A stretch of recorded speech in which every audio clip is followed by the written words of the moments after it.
नाराज होते तर भुजबळ. मला काय माहिती, मी काही सरकारी जुनी प्रवक्ता आहे का?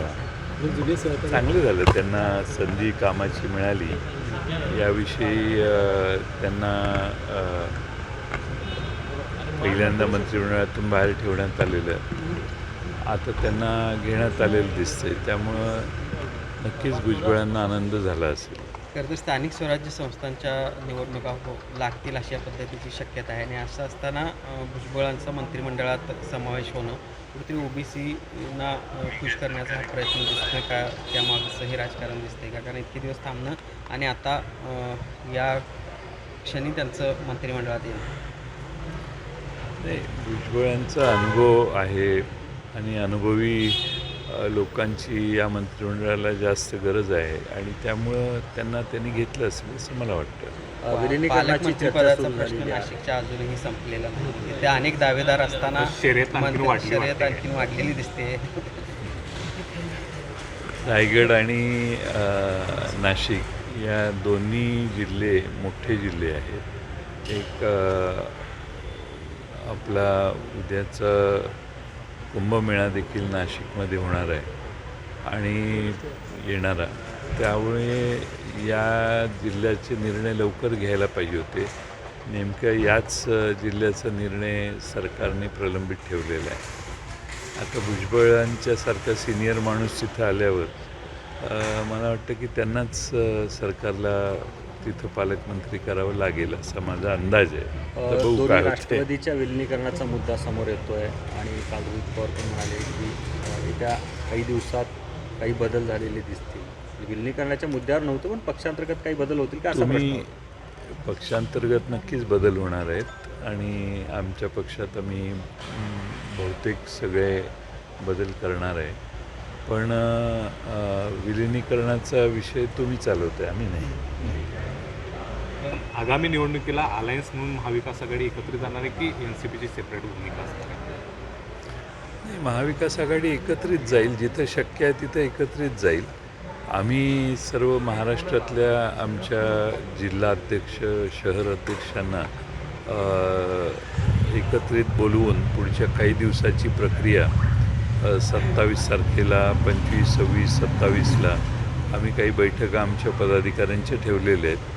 त्यात या सर्व गोष्टींची चर्चा होईल. सर, अजितदादांच्या पेक्षा देवेंद्र फडणवीस यांच्या आग्रहाखातर छगन भुजबळांना मंत्रिमंडळात घेतलं गेलं अशा पद्धतीची चर्चा आता मुंबईमध्ये सुरू झालेली आहे. कसं बघता? माहीत नाही मला. सर, तुम्ही विलिनीकरणाच्या मुद्द्यावर डिफेन्समध्ये बोलताय. खरं तर आपण पाहतो डिफेन्स कुठंतरी डिफेन्स नाही, पेरण्याची भूमिका काही Clarity काही येत नाहीये. तुम्हाला संशयाचं वारं एक आहे, त्याला कशा असं प्रकारे आहे छेद की देणार? तुम्हीच बातम्या तयार केल्यावर त्याचा छेद तुम्हीच द्यायचा ना. आमचा काही संबंध नसताना तुम्ही जर बातम्या लावायला लागला.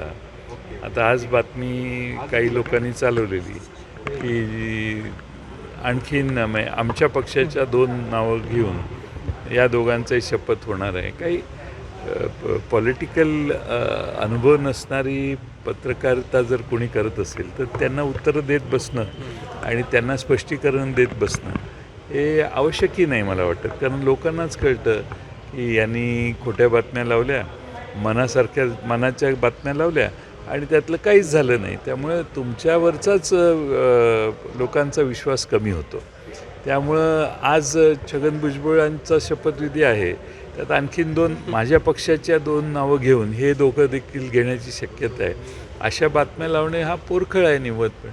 हे एडिटर्सनी आणि चॅनलवाल्यांनी असे जे पत्रकार बातम्या पेरण्याचं काम करतात त्यांचीच नोंद घेतली पाहिजे आणि त्यांना कुठं बसवायचं हे ठरवलं पाहिजे. पण लक्ष्मण हाके यांनी एक दावा केलेला आहे की आता छगन भुजबळांच्या नंतर सुप्रिया सुळे आणि जयंत पाटील हे केंद्राच्या मंत्रिमंडळात दिसतील काही दिवसात.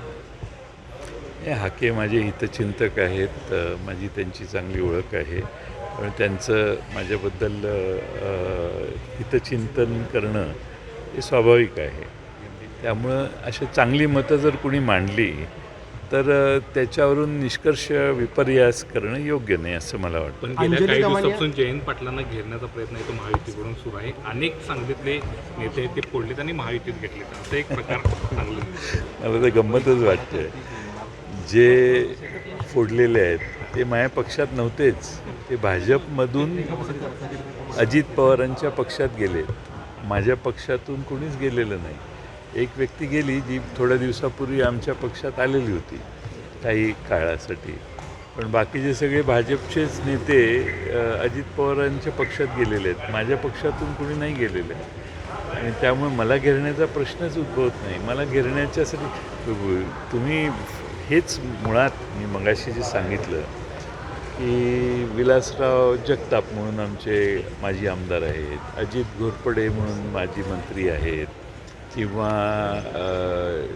देशमुख म्हणून आटपाडीचे आहेत माजी आमदार, हे सगळे भाजपमध्ये होते. भाजपमधून अजित पवारांच्या पक्षात गेले. बातमी काय तर जयंत पाटलांना घेरण्याचं काम चालू आहे. ते माझे सगळेच मित्र आहेत, त्याबद्दल वाद नाही, पण ते माझ्या पक्षातच नव्हते. त्यामुळे मला मला कमतरता येण्याचा काही प्रश्नच उद्भवत नाही. माझं व्यवस्थित चाललेलं आहे सगळं. 36 तालुक्यात खूप मोठ्या प्रमाणात शेतकऱ्यांचं नुकसान झालं. कृषी मंत्री मात्र अजून त्याबाबत काहीच बोलायला तयार नाही. एकूणच काय सांगायला याबाबत? शेतकऱ्याच्या बांधावर नाही. खरं म्हणजे फार मोठ्या प्रमाणात अवकाळी पावसाने महाराष्ट्रातल्या वेगळ्या भागातल्या शेतकऱ्यांचं नुकसान केलेलं आहे. सरकारकडे आम्ही मागणी करतो की ताबडतोबीनं शेतकऱ्याला मदत करण्याची भूमिका सरकारने घेतली पाहिजे.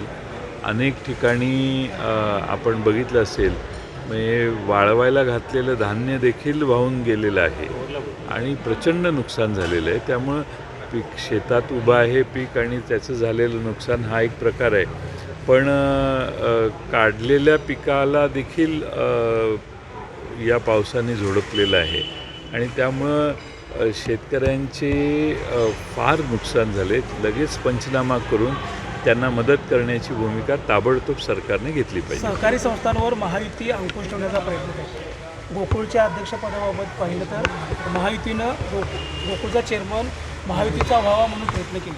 थेट मुख्यमंत्र्यांनी यात लक्ष घातलं. ठीक आहे, करणार ना ते. त्यांच्या पक्षाचे कार्यकर्त्यांना अध्यक्ष होण्याच्यासाठी काही त्यांचे प्रयत्न राहतील. त्यासाठी सध्याचं सरकार सर्व मार्गाचा अवलंब करतं हे आपल्याला माहिती आहे. त्याला काढून दुसरा त्या मंत्री ठिकाणी ठेवलेला आहे, अशा पद्धतीचा आरोप आहे तो केलेला आहे. आणि पुन्हा एकदा हे सरकार आहे ते भ्रष्टाचारांना कुठेतरी एक पाठीशी घालते किंवा त्यांना एक स्थान देते.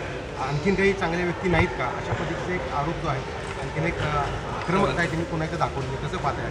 मी पाहिलेलं नाही नक्की त्या काय म्हटल्या ते मी पाहिलेलं नाही, पण बऱ्याच वेळेला त्या स्पष्ट वक्त्या आहेत आणि हे आपण बघतोय त्या बऱ्याच वोकल आहेत. त्यांना जे योग्य वाटतं त्या बाबतीत ते बोलतात. पण धनंजय मुंडे या सगळ्यामुळे छगन भुजबळ यांना नाशिकचं पालकमंत्रीपद द्यावं अशी कार्यकर्त्याची मागणी आहे. अशी आता होऊ लागलेली आहे. विशेषतः नाशिकमधल्या कार्यकर्त्यांची कसं पाहताय? मी याकडे पाहतच नाही, कारण माझा संबंधच नाही या विषयावर. माझ्या पक्षाचे कार्यकर्ते ही मागणी करत नाहीत, ती त्यांच्या पक्षाचे कार्यकर्ते आहेत. मला विचारण्याचा प्रश्नच उद्भवत नाही आणि मला माहिती नाही, मी बघितलेलंही नाही की त्या विषयात. साहेब, बीडमध्ये गेल्या 3-4 महिन्यापूर्वी जे काही झालं त्यानंतर अजितदादांनी पालकमंत्रीपद आपल्याकडे ते घेतलं, मात्र तरी देखील तिथल्या घटना थांबताना दिसत नाहीत. काल दादांनी दौरा देखील केला, मात्र तशाच पद्धतीच्या घटना समोर येत आहेत, व्हिडिओ तशाच पद्धतीचे समोर येत आहेत, थांबताना काही दिसत नाही. अतिशय गंभीर कायदा व सुव्यवस्थेची परिस्थिती बीडमध्ये आजही आहे. अशी अपेक्षा होती की काही बदल केल्यानंतर ती परिस्थिती दुरुस्त होईल, पण तिथल्या लोकांना पोलिसिंग व्यवस्थित नाही असा त्याचा एक अर्थ, पोलिसांची जरब बसलेली नाही हा दुसरा अर्थ. आणि मला वाटतं की एवढ्या थरावर जाऊन आजही मारहाण जर होत असेल आणि त्याचेही व्हिडिओ बाहेर येत असतील तर धाडस प्रचंड तिथल्या गुन्हेगारांच्यात आहे. त्यामुळे बीडला बदनाम करण्याचं काम हे तिथली स्थानिक लोक गुंड करतायत असं मला वाटतं. धनंजय मुंडेंचं जे पद आहे ते छगन भुजबळांना देणार आहे, ही चर्चा आहे. मुंडे बॅकफूटवरती या सगळ्या प्रकरणानंतर गेले. त्यांना तर मंत्रिमंडळातून कमी केलं म्हणजे त्यांनी राजीनामा दिला, त्यामुळे आता बॅकफूटला असं काही विषय नाही आहे. नाही काय, त्यांचं जागा मोकळी होती, त्यांच्या पक्षाने निर्णय घेतला दुसऱ्या व्यक्तीला देण्याचा, नेत्यांना देण्याचा. त्यामुळे आता शेवटी मधल्या घटनेमुळे त्यांचं नुकसान तर झालेलंच आहे, त्याबद्दल काही वाद नाही.